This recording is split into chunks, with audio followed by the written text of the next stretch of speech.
Hello everybody and welcome. We are back today with some more Rogue Trader. Leading off from our lovely speech to our new people last time, we are going to level up.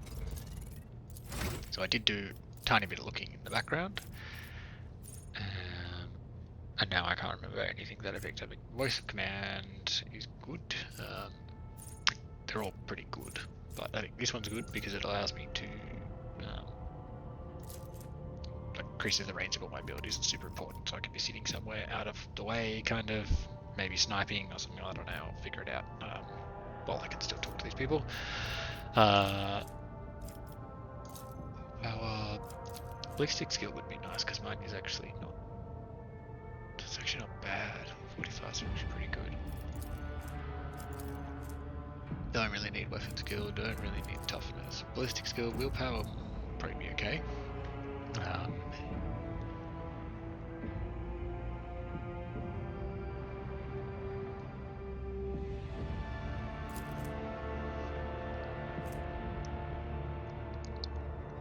Might be good, but I don't think I need that till a little bit later. And I know fellowship is good. It's like my main thing, and yeah, that's what I'm gonna go with fellowship for now. And now, what we got? Nope, don't like conditional stuff. First, archetype abilities need coming out. Imperial World characters gain quick chance that armor against Xenos and Demonic. They also gain half the bonuses of no heresy. However, Imperial Welders, characters, Law Xenos and Law Warps are always 0. No, not done that one. An Imperial World character affected by an ally is not damaging, but no, we're not doing that one. And then gives me +5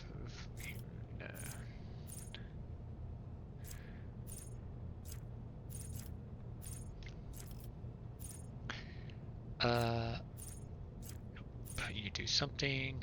If a noble uses an ability on their servant, the servant gains +1 AP. Nope. You kill it if the servant kills the target that the noble dealt damage to last turn. The noble gains an AP. No, protect me. You are next.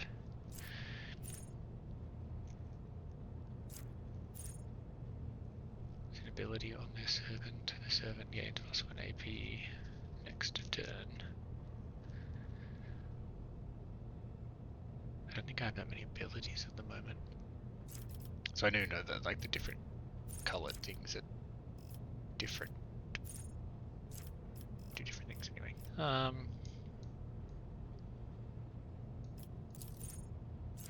move points, that's just solid. That might actually be really these ones not really for me. Nibble, it's pretty good.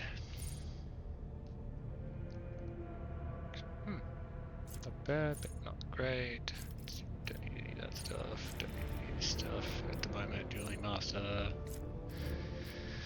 Not for him. No, I want an ability. Maybe you could kill, or you do something.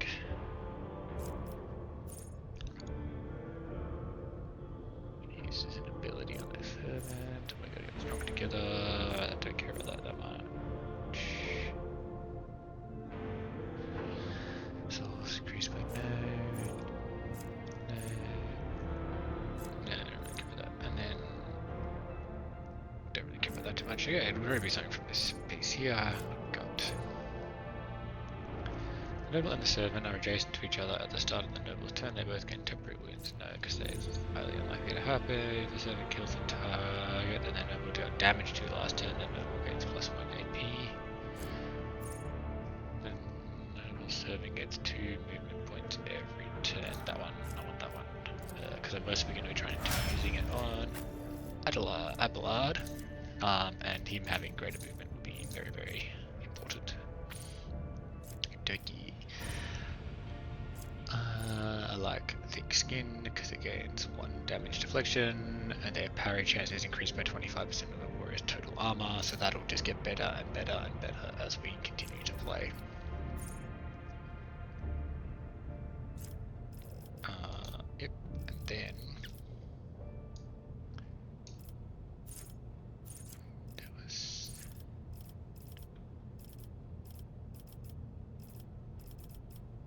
Dueling Mastery, just 15% flat bonus to parry. Which I don't mind, so it's either that or it's Combat Master. So read melee combat.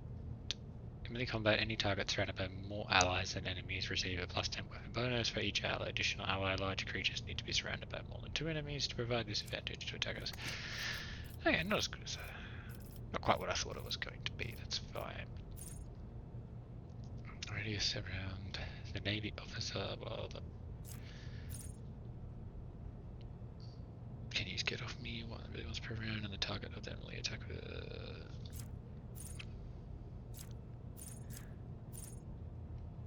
All allies affected by brace for impact gain an extra 10 with 0 AP and 3 MP. Okay, that's not bad. When the Navy officer scores a critical hit, successfully parries an attack with their primary melee weapon, they immediately make an attack whichever costs the least AP with their secondary weapon against the same enemy. Okay. That could be really good. Just slightly better, stronger togetherness, ready to serve, no. Charge and slash do not end the warrior's movement and grant 13% dodge for 1 round after use. See, that's good, because I do want... That's also very good.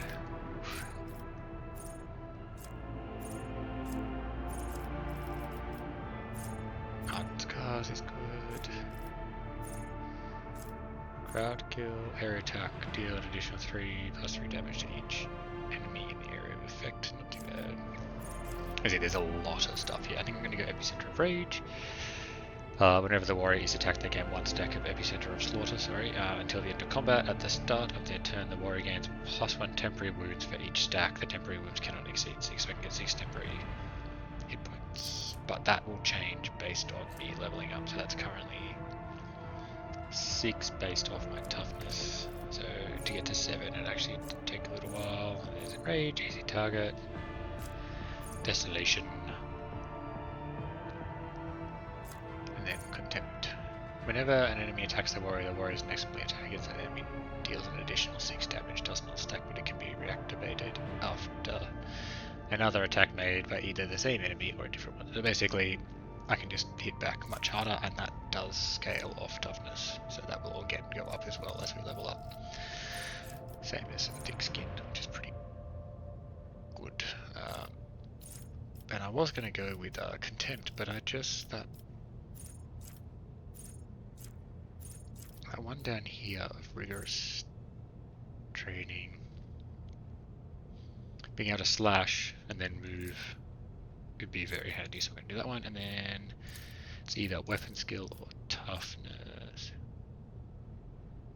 Point of a toughness bonus, characters gain +10% words. I think we'll go weapon skill. I do want him to be able to hit a bit harder and more consistently.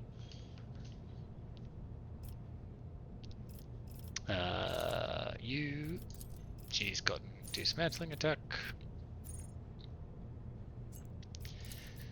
And now we have weak body, weak soul. Tide of excellence. Operative targets and triggers an exploit on an enemy. The operative gains +1 damage and +2% arm penetration until the end of combat. Only applies to the first strike or projectile in a burst attack stack. Exposure, exposed weakness costs blah blah blah. That actually could be very good. And then whenever the operative attacks an enemy that is at full wounds, they deal 14% more damage. I do use exposed weakness a lot, so I'm actually going to pick that one. And then we're going to go perception and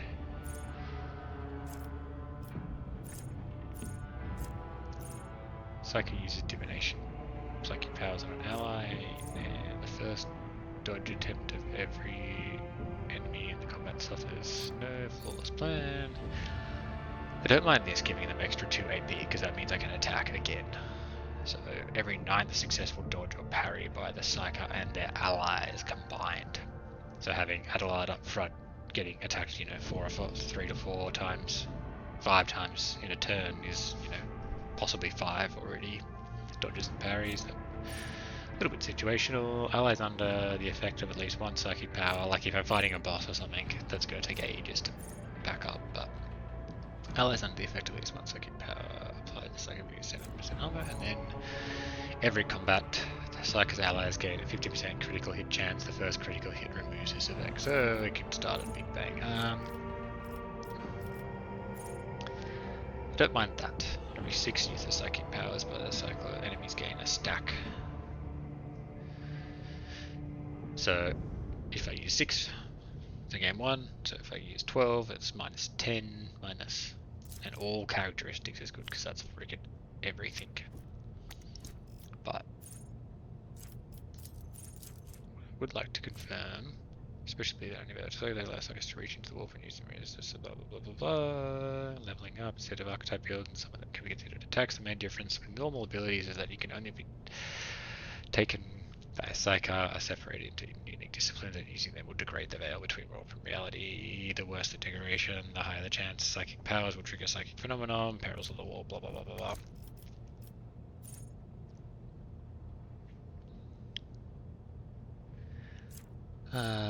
Enemies that have taken this game has a lot going on, by the way, everybody. This is like me leveling up here is not like the start of it.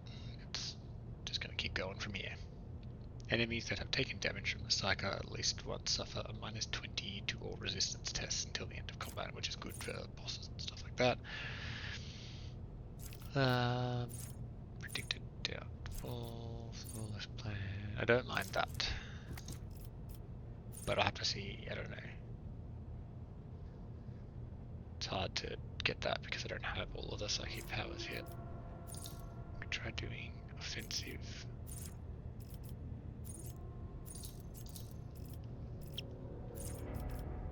I can save them for later. There's also, I didn't check, this is just all tab. No.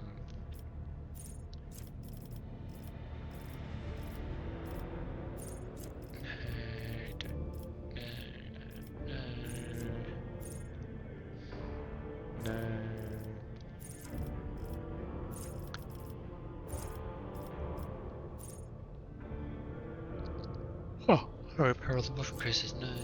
Psychic can use damaging. Psychic, which is psychic power while being threatened by the enemy melee range without provoking attacks of opportunity. No damaging psychic powers do not provoke it. Non-damaging psychic powers. There you go. Do not provoke accident even without this talent. So I can use damage. So if I'm stuck next to someone, that's actually quite good. That could really help me out. Psychers have a range of 2 cells or more than half their range.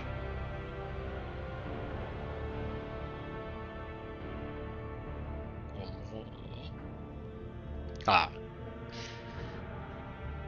So a Psyker's psionic powers that have a range of 2 cells or more have their range increased by 5 based on perception. So that's pretty good. That would mean I can attack whenever Psyker uses a damaging psychic power on targets that are 6 cells or further from the Psyker, the target suffer an additional 3 damage. That's based on ballistic skill. Okay, probably not that one. Skip threat, no. That line of sight, forced reality. No. The first time in combat, that ally becomes the target of a Psyker's psychic power. This ally gains plus 10 to weapon skill and ballistic skill until the end of combat. Ooh, that's actually pretty good to start with.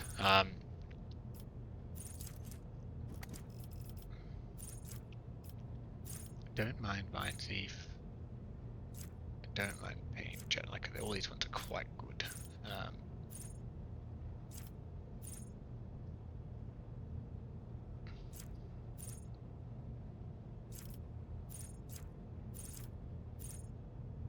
I'm gonna go with that one. To use every Knight's dodge, get plus 2 AP.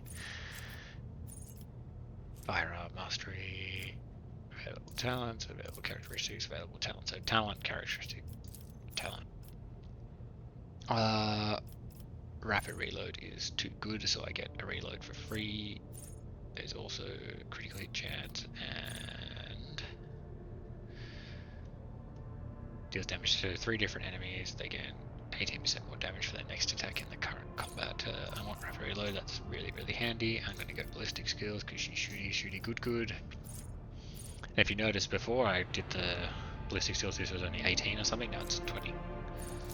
So as we level up more, this will level up. Next to too many people. Cover efficiency, fired up, and then I think I like it is either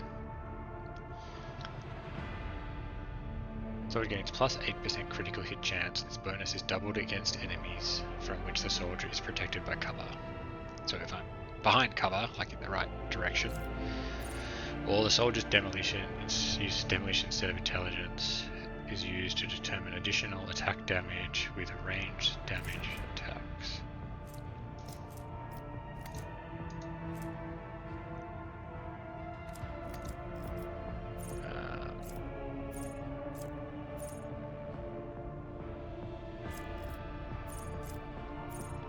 Soldier's second attack action in a turn deals 15% more damage to enemies and stuff damage. Muzzle velocity. The first hit of each ranged burst attack deals additional damage equal to the weapon's current rate of fire. Also, all the soldiers' area attacks gain plus 20% armor penetration and into 2 deflection when used against enemies in a 3-cell radius around the soldier. Prevalent slaughter can be used after 2 kills instead of 3. Trace the trajectory. No, there's so much stuff here, as you guys can see. Some are like across everything, like all these ones, you know, like heavy weapon proficiency and stuff like that. Reduces the required strength value of heavy weapons by minus 25%. That's actually pretty huge. Dueling master, durable knotting. A character can attack with the second weapon in their current weapon set in addition to the usual one attack. Minus 20 to weapon skill. Wow, okay. Typical bolt weapon expert. That's the character use bolt weapons, yeah. So I can either go hard into bolt. I want to try and get like a heavy bolter or some shit if I can. I don't know if I can though. Just for fun. The Emperor protects. Priest maximum wounds are increased by 3 again. 10 and 0. Okay. I do like Rack and Ruin. I do like Fired Up. I do like Exploded Surroundings. And I do like Camaraderie. But I think I'm going to go with Soldier gains plus 8% critical hit chance. This bonus is doubled against enemies from which the soldier is protected by cover. Because I do a lot. So I will have like a plus 16% critical hit chance, which levels up with agility.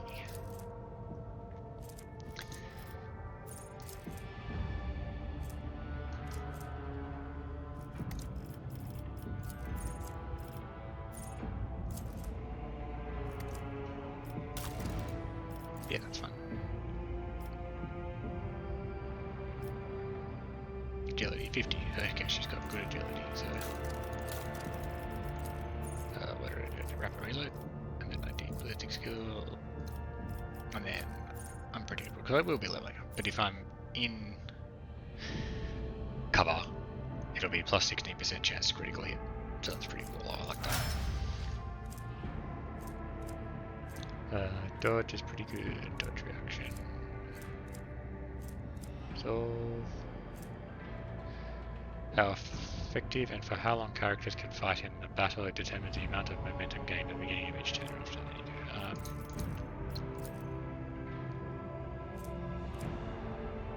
What was I just looking at?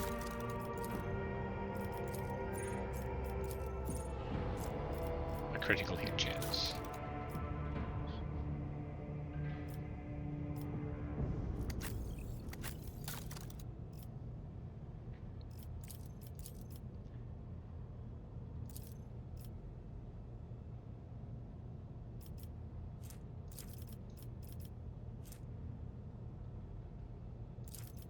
Okay.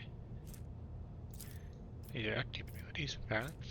Soldier gains the ability to make a number of extra attacks equal to their weapon's rate of fire, using the weapon attack that normally costs the least AP. These attacks do not spend. Okay, so you can use it to attack a lot for little, and then we have make a number of extra. That's firearm mastery, and then firearm mastery, heroic act, desperate measures, and heroic act. Okay, which is what I just unlocked. So.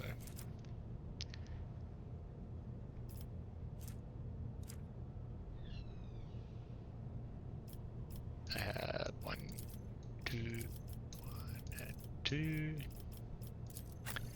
You have Daring Breach. And you have Finest Tower, which also grants an extra turn with full AP and MP. So full attack points and move points. -5. But looking pretty good there. Looking pretty basic. So like, yeah, I don't have heaps up here, but I got a lot going on down here. Commerce, logic, tech use, persuasion. He doesn't have much going on down here, so it's like toughness and stuff, but yeah, toughness, weapon skill, pretty good up here, you know, parry 85%, base chance, you know, dodge reduction 60%, so he's good, he's getting in there, he's gonna be, you know, he's gonna be taking some people apart. Idira, you know, awareness, good, law, warp, yeah, better than that, but you know, yeah, willpower, perception, not too bad up here. Same thing, you know, 50s, 40s, but pretty basic at the moment. She's not doing great, but she does hit and can demolish stuff. So that's the bonus. I'm going to save after all this shit done. Not doing that again. Box monster. This is the lady we talked to. A thin, pale woman stands out among the rest of the crew, where there is a thick bundle of cables coming out the back of her skull and disappearing under her ceremonial garment. And you see the grate of a quietly humming box where her mouth should be. The woman sees you and bows her head in a respectful greeting. How may I serve you? I'm going to address the crew. Connect me to the vessel's main channel. I wish to bolster up morale. The Voxmaster nods obediently. I'm successful. Gains 7 experience. Yay! Yeah, and then that's blah blah blah blah blah. Finished talking to her now. Yeah, here we go. Current experience. Next level. Experience needed.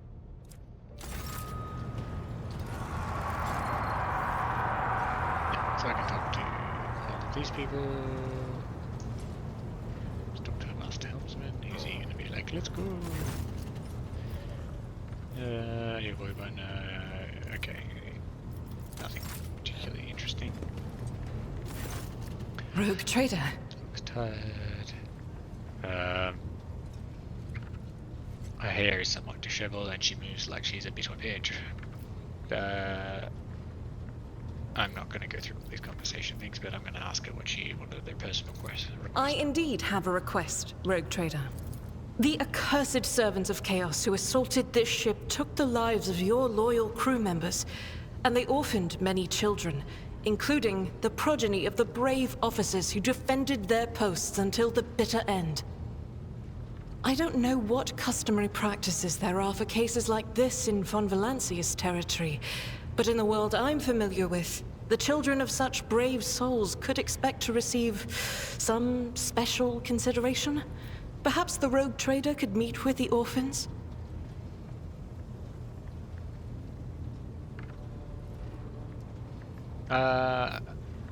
Tempted to do 4, but make arrangements for for a meeting worthy of a Rogue Trader. I'll address the orphans with a speech that's like, I'm trying to show them good thing. I think it's going to backfire no matter what I do.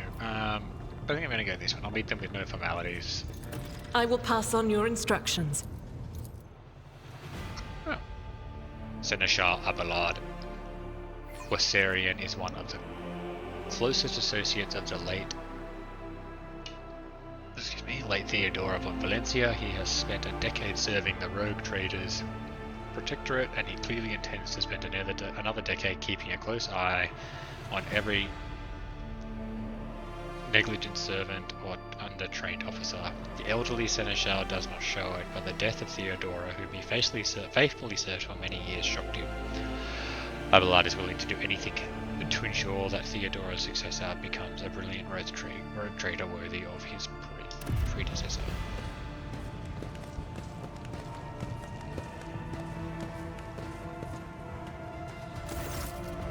motley group of adolescents do not take their eyes off you, gazing at you as if you were a creature straight from a fairy tale.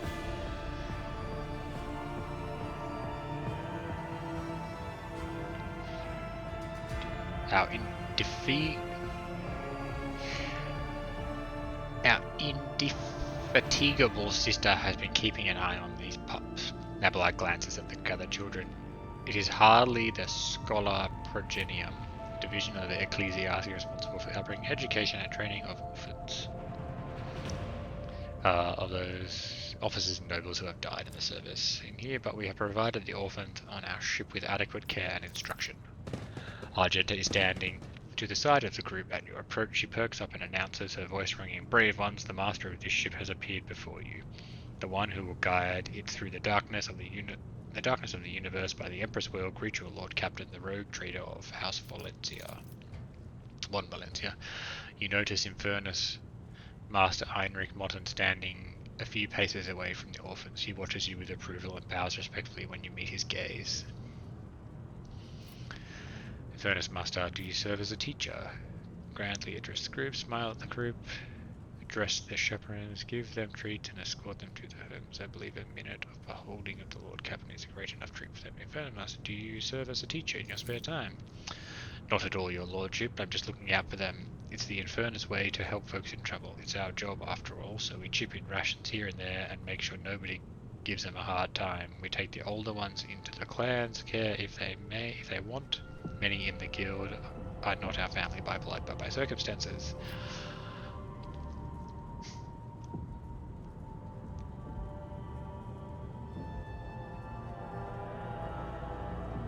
I'm gonna smile at the group. Your Lord Captain greets you, brave ones. Teenagers keep staring at you. The girl has remained close to her, gently smiles uncertainly. A skinny, pale lad tries to throw his shoulders back and stand at attention like a soldier. Only a few teenagers at the far end of the rear, so seems sullen and not particularly present.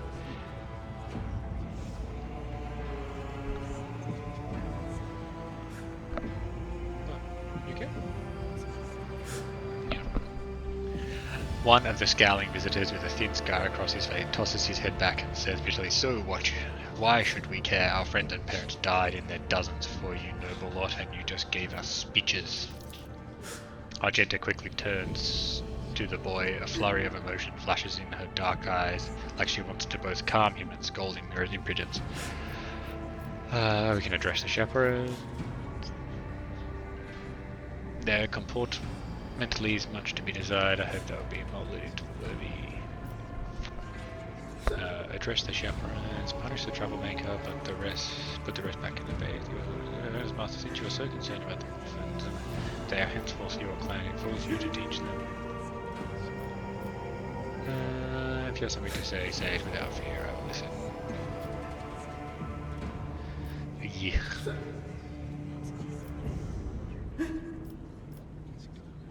Nah, I'm not going to do that one. It's either...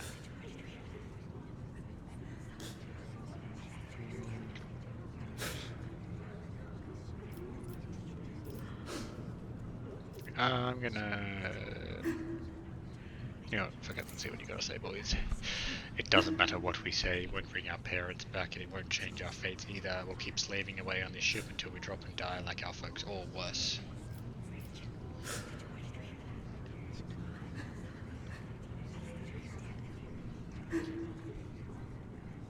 Jesus, I thought that crying child was my dog. I understand your grief and dismay. Your parents died. It's not an easy thing to go through, but they gave their lives for the truth, for the good of the whole ship, for the Imperium. Do not speak of their honorable fate with anger and disdain. When the heretics who killed your parents attacked this ship, I was there. I took command, I fought, and I repelled assault as quickly as I could, but no war can be won without losses. You can only survive to do what is within your power. The strong have power to decide the fate of others. The weak either obey or die. If you seek a different lot in life, boy, save your grumbling and look for an opportunity. Punish the troublemaker. Their comportment leaves much probably Infernus Master. Look, I'm gonna say I was there, yeah, took charge, blah blah blah blah blah. You hear the rogue trader. His words carry the wisdom of the Imperium. It's hard to say whether or not your words have left an impression on the boy, but he nods slowly, then he catches himself and gives you an awkward bow. Abelard gives a sign, and servants immediately emerge carrying packeted treats with Von Valencia emboldened on the wrappers. It appears that the Seneschal came prepared for any contingency.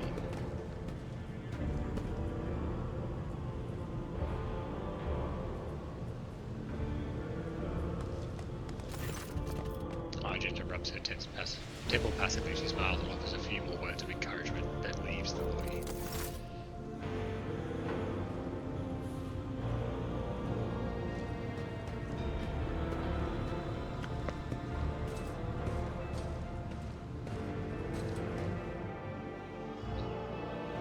I don't know if I did the right thing, but we've done something.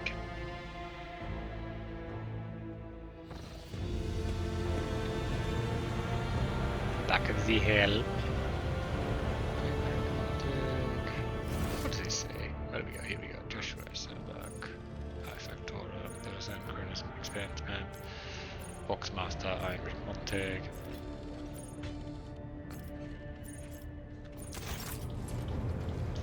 Let's go talk to our boy. Lord Captain. Abelard surveys you briskly but meticulously, as though he's inspecting you for shortcomings, then he offers you a courteous nod. Let's talk about things that may be useful to me as a rogue trader. I'd like to know more about my Seneschal. You may call me by my first name. You must take my leave. Now let's find out. A noble aspiration, Lord Captain. I am ready to acquaint you with all the particulars that interest you. Yeah, let's outline the expanse of the Koronus Expanse. This is a topic for an official briefing, not a casual conversation. But I will try to answer succinctly. And, if you permit, in my own words. The Koronus Expanse is considerably removed from the heart of the Imperium. This means that local warp routes become useless within months. Established pathways are regularly subject to attacks from all kinds of rabble. And in the only major port, the Imperium's frigates find themselves moored alongside pirate vessels. Until recently, the Koronus Expanse could hardly have been called a region of the Imperium. The situation has changed with the arrival of the Lord Inquisitor, but not by much. This place operates under its own rules, you see. More radical, so to speak. But ones that allow for a non-standard approach where there is a promise of victory. The Koronus Expanse is considered rogue trader territory for a reason. Only rogue traders have sufficient military might, audacity, and the rights granted them by the warrant to survive the leap into the unexplored part of the Expanse, and in the event of a successful outcome, to hold on to whatever they manage to capture on the frontier.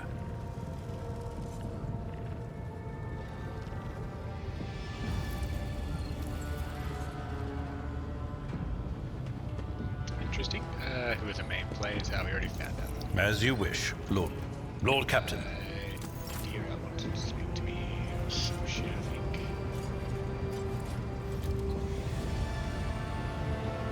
Where's she?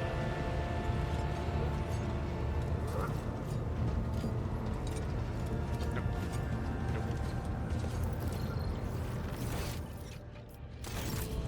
There she is.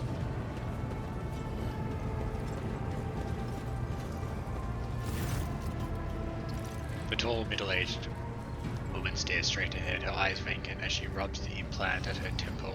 Her collar is undone, and one of the clasps is on the verge of falling off. Sensing your presence, Indira turns her head towards you and offers you a crooked smile, even as her eyes look right through you. About your abilities, where do you come from, what's like being like, what awaits me in the future? Sure. All right, let's hear what they're whispering about you. She laughs and rubs her hands together and suddenly freezes with a vacant smile on her face, her head slightly teethed. You feel goosebumps appear in your skin and your collar begins to waver ever so slightly as if moved by a breeze from a half-open door. Seek not on firm ground, but in a golden hall suspended in the void. There waits a child without kin, but with a name blind to truth. She draws the brush across the canvas and does not notice that her palette is full not of paint, but of blood. And with each smear, this well does not deplete, but fills and fills up to the brim. One thing is clear. When this vessel overflows, none will remain unstained.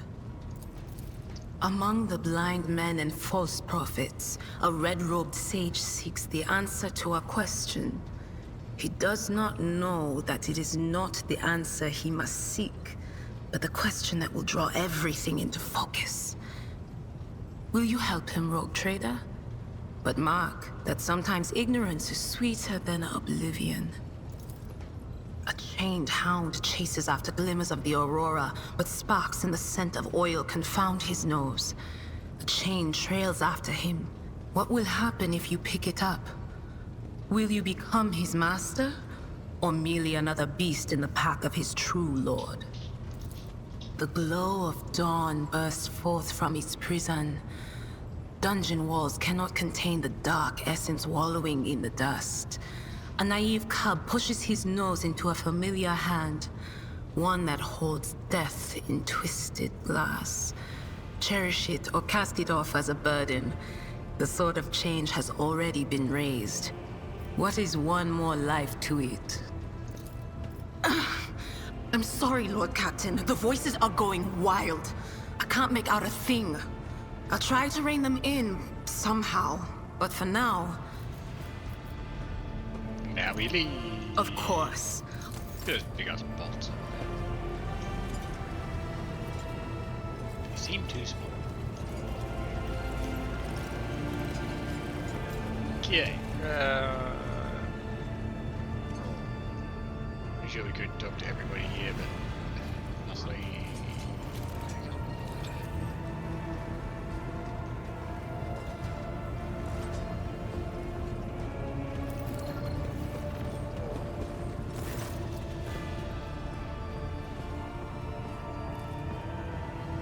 Jocasta Salbach is the very picture of discipline. Her uniform is exquisitely pressed, her armor is polished, and her posture is imposing and rigid.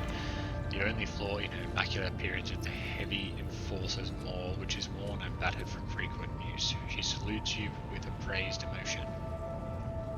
Greetings, Lord Captain. How did you come to serve on my flagship? You are wearing Imperial Navy armor. How did you come by it? Proud to serve for the dynasty. Okay. Doesn't really know what's going on. Talk to you. I can talk to all my down here. The Infernus. Oh, he's the Infernus Master. Is at your service?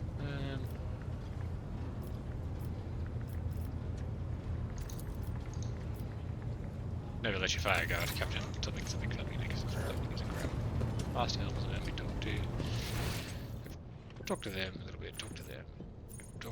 We've talked to them. Yeah, haven't talked to him. Then he's a big fat guy. Oh no, it's that guy instead. No. Yeah, it is a big fat guy. Portrait is not that fat there. Corpulent man in lavish clothes bows before you, not without difficulty. A servo skull wears over his shoulder, while the fingers of his augmented hand drum against a sheaf of paper he is holding, and he regards you with attentive interest through the lenses of his magnifying implant. Greetings, your lordship, at your service. Don't care about that. What about the people who buy up plunder? I don't really care about that much. We should also have my revenue. Originally with skilled fighters. Ooh. Rest assured, there are people that are staying around thousands of recruit. We can't take the overseas ones.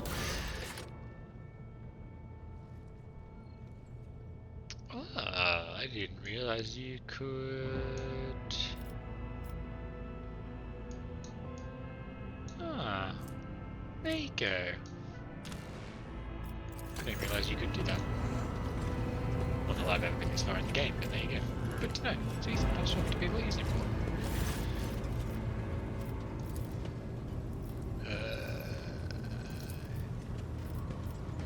Enough for now.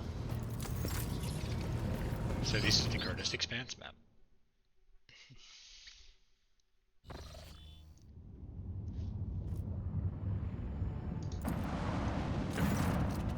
Lord Captain, Astropacific Choir Master Zacharias is speaking to you via private channel.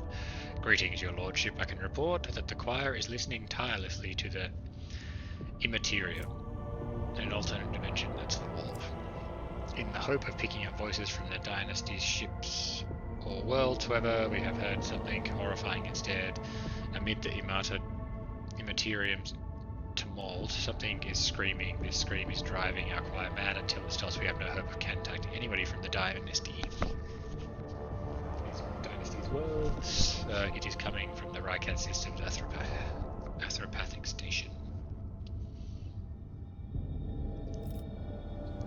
Introduce is the nature of the scream. The screaming starts when we contact someone, and we're going to pay a visit to that station. Thank you. Of course, I'm going to pay a visit to that station. Everything here to make contact. Majoris. Scan is required. Got nothing there. What do we got? So that's the prism. Identified void ship. Rakat Magnaras. Machine spirit keepers. This is the Atropathic station.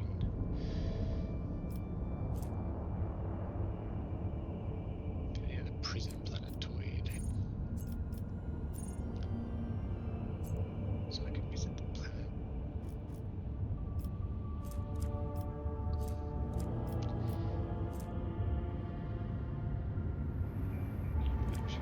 What if I do this? Need to scan.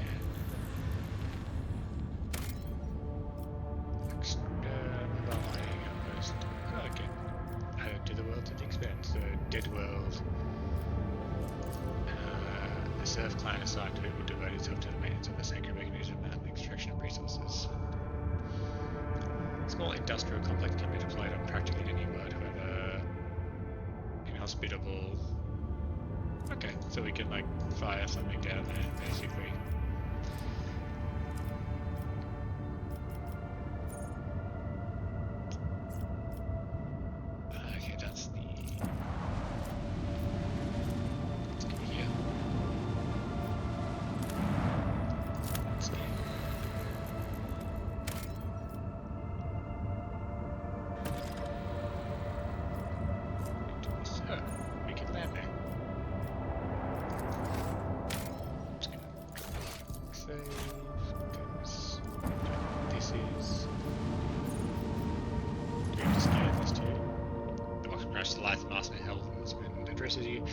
What we have here, Lord Captain, it is not very noticeable, but there's a void ship sitting in the local asteroid field. I'm sure it's quiet. It sure is quiet, like it's huddling up there on purpose. It's not like I am surprised. The thing is more scrap-heap than ship at this point. Somebody sure went to town on it. We are registering critical damage to the hull and depressurization of several compartments. Oh, there is an incoming transmission now too. Here, Russ. Do not require assistance. Pleat, do not require assistance. Copy. Keep following. They'll pass us by, won't they? Raw protects. Lord Captain, I am told that augurs cannot determine the allegiance of the vessel. To be brief, there is an unidentified and badly damaged vessel within the asteroid field near the Racus colony that is refusing help, which, not to put too fine a point on it, has not yet been offered to them. Let's try to identify the vessel. Yes, Lord Captain. Connection is established. Unknown vessel. We are receiving. You identify yourself. Repeat. Brief moment, the box only hisses and snaps, and then several voices at once start shouting. Do not tell him we are done for. This is Thunderfang. We are... One of the voices falters underneath its placement. Another voice. A merchant vessel. Do you copy? We are a pirate chant vessel. A merchant vessel? Of course they are. Damn stupid head. Where did I hear this name before? Thunderfang. Thunderfang. Why can we not identify you? Why? I don't know. What if? Certainly not. Our vessel is badly damaged. Amage is preventing the correct identification. We assure you can. Measure vessel Thunderfang does not require aid. Damage report. Telemetry shows multiple hub breaches, most likely caused by the guns of a combat ship. Several compartments are leaking air. The bridge has been almost completely obliterated. 2 of the engines are critically damaged. Someone gave them a thrashing. So solid they barely managed to limp away. Thunderfang, you are badly damaged. What happened? The Vox responds by bursting into cacophony of sounds, words, and emotions. Someone chuckles bitterly, another swears with some foul expletives, and yet another hisses furiously, demanding that the others shut up. You manage to make out a little from all this noise. We were just flying, minding our own business, straight out of the blue and open fire. Miracle, you get away, Emperor protect, and then more fire. The void only knows. Roasted our tail, bombed everything. Our folks are left without our help. We never got to them. Thunderfang, now stop playing games and explain again what your business is here. This time I highly recommend the truth. Happy now? What have you done, idiot? It is too late now. Do you copy? We are the fellow of the void. We do not come here to loot, on a different business, to help our own out of jail. Do not hurt. At least we already had our Koronus cleaned. How about striking a deal? The hold is full of goods.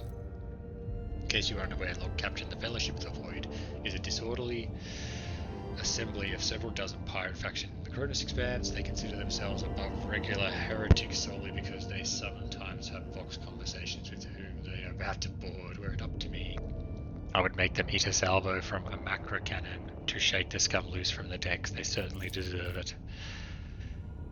The honeyed voice of the higher Tauren interrupts the transaction with a plaque. I would await on destroying the vessel if I were you. Although the moral aspects of their livelihood do cause some awkward questions, the Fellowship of the Void remains a major supplier of goods to the local market. Perhaps you will find dealing with them acceptable, especially in a situation where performing a warp jump is impossible.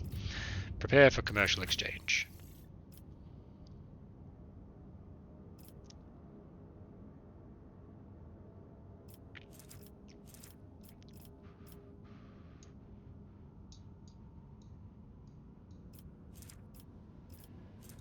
Flamer, can buy some armor, camouflage robe.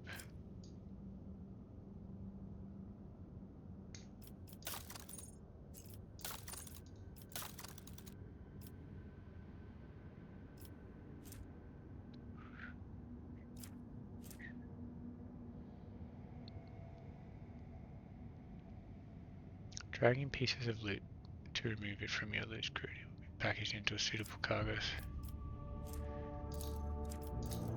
Ah, okay. So they'll give me these credit. No, this is reputation, so they'll give me up to 200 reputation.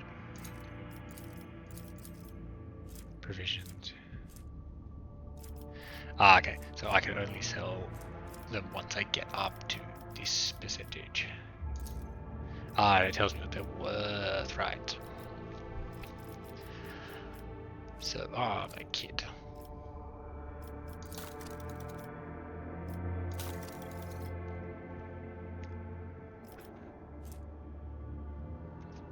Factor 10. Okay. So I can buy stuff. I have 0 reputation. That's what I used to buy and sell. Kill. Gotcha. Soul pattern chainsword. Veil Rinder.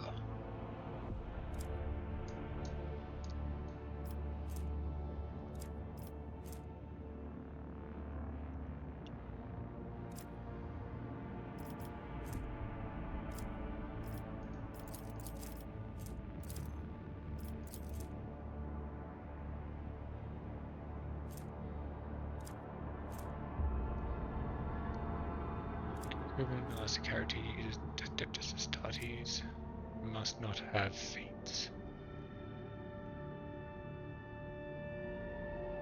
Most warriors prefer swords for they provide more flexibility in the battlefield against close combat enemies. 10 minus enemy weapons when hit.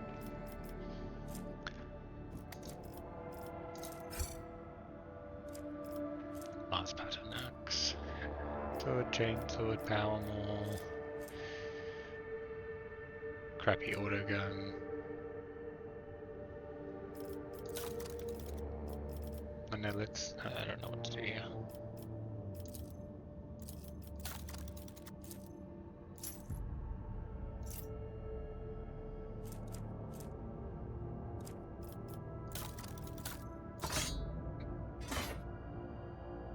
Okay, I can do that. Cool.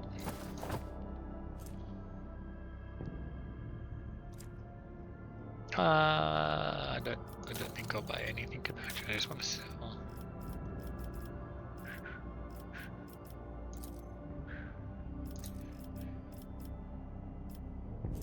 So I have that, and then I'm 20% of the way to more.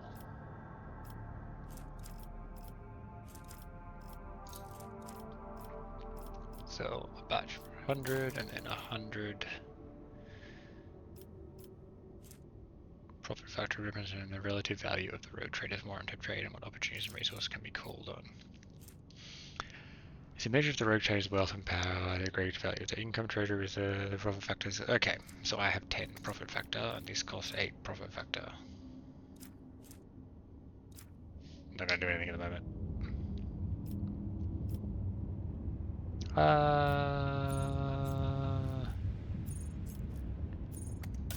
Management. Cool. I can get more stuff for me stuff. I have no idea about most of this game, by the way, just so we're clear. Flagship. Flagship 5. I did not realize my flagship could level up. Making a full U-turn at the end of its movement, and then gives control of the nearest torpedo salvo, granting it 5 void movement points, and it works on torpedoes. Oh yeah. Okay, this is really good. I like this armor, speed, and maneuverability. Alright everybody, that is going to be the end of today's episode. We will start off the next episode by jumping into the prison. Hopefully that can give us a bit of excitement and combat rather than this RPG. You know, it is a RPG after all, so there will be this stuff, but artificial facility, Thunderfang, Iraq 5, and Astropan Station. There you go. Anyway, right, thank you for watching everybody. I hope you enjoyed it. The length of these episodes is going to be all over the place depending on what's going on. Like this one will be a bit longer, it's almost an hour, but the other one before that was an hour and a half, and I think another one before that was half an hour, so I will try and make them a bit consistent if possible, but just want to kind of get some stuff done in each episode as well and not make it too boring or kind of go nowhere. Anyway, yeah, again, thank you for watching, hope you enjoyed. Join us next time for some more. Peace.